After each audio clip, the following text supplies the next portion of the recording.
గత సంవత్సరం ఐపీఎల్లో సన్ రైజర్స్ హైదరాబాద్ అద్భుతంగా రాణించి క్రికెట్ ప్రేమికులను అలరించింది. తమ ఆట తీరుతో అందరినీ ఉర్రూతలూగిస్తూ ఫైనల్ కు చేరుకోగలిగింది. కానీ ఆఖరి పోరులో కోల్కతా నైట్ రైడర్స్ చేత ఓటమి ఎదుర్కొని కప్పు ముంగిట బోల్తాపడింది. ఈ సీజన్ లో మార్చి 22న ఐపీఎల్ 2025 ప్రారంభం కానుంది. మార్చి 23న రాజస్థాన్ రాయల్స్ తో సన్ రైజర్స్ హైదరాబాద్ తన తొలి మ్యాచ్ ఆడనుంది. ఈ సీజన్ లో కప్పును కైవసం చేసుకోవాలని సన్ రైజర్స్ జట్టు అలాగే అభిమానులు ఆశగా ఎదురుచూస్తున్నారు. ఇదే సమయంలో గత సీజన్ ఫైనల్లో ఓడించిన కోల్కతా నైట్ రైడర్స్ తో ఈ ఐపీఎల్ లో 2 మ్యాచ్లు జరగబోతున్నాయి. వాటిలో గెలిచేందుకు సన్ రైజర్స్ అభిమానులు ఎంతో ఆశగా ఎదురుచూస్తున్నారు. గత ఏడాది కోల్కతాతో జరిగిన 3 మ్యాచ్లలో హైదరాబాద్ జట్టు పరాజయం పాలైంది. దీంతో ఈసారి ఓడించి పగ తీర్చుకోవాలని ఆరాటపడుతున్నారు. సన్ రైజర్స్ హైదరాబాద్ ఈసారి తన ఆటగాళ్లలో Pat Cummins, Travis Head, Henry Klaasen, Nitish Kumar Reddy మరియు అభిషేక్ శర్మను రిటైన్ చేసుకుంది. Australia fast bowler Pat Cummins జట్టు కెప్టెన్ గా కొనసాగుతున్నారు. 2018 తర్వాత sun risers Hyderabad IPL final చేరడానికి ప్యాట్ కమిన్స్ కెప్టెన్సీ ముఖ్య కారణమని చెప్పవచ్చు.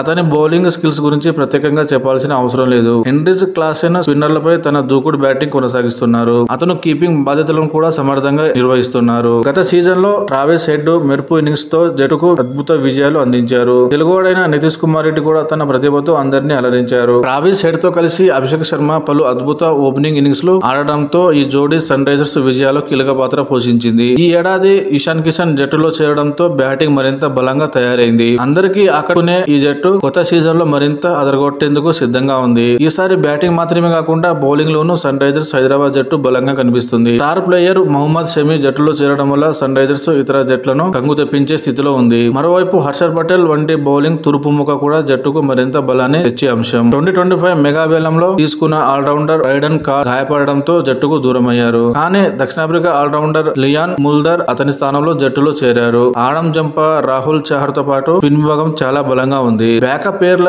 విషయంలో కొంచెం లోటు ఉన్నప్పటికీ మొత్తం జట్టు సమతూకం బాగుందని చెప్పవచ్చు. అన్ని కలిసి వస్తే గత సీజన్ల తరహాలో ఈసారి కూడా సన్ రైజర్స్ హైదరాబాద్ అద్భుత ఆట తీరును ప్రదర్శించవచ్చు. గత సీజన్ లో విజయం దగ్గర కాస్త కష్టపడిన ఎస్ఆర్హెచ్ ఈసారి తప్పక ఐపీఎల్ విజేతగా నిలవాలని అభిమానులు కోరుకుంటున్నారు. ఇటు బ్యాటింగ్ అటు బౌలింగ్ డిపార్ట్మెంట్ లలో బలంగా కనిపిస్తున్న హైదరాబాద్ జట్టు అందరికంటే ముందంజలో ఉంది. కానీ ఎప్పుడు ఏ విధంగా ఆడతారు అనే విషయం అభిమానులను కాస్త కంగారు పెట్టిస్తుంది.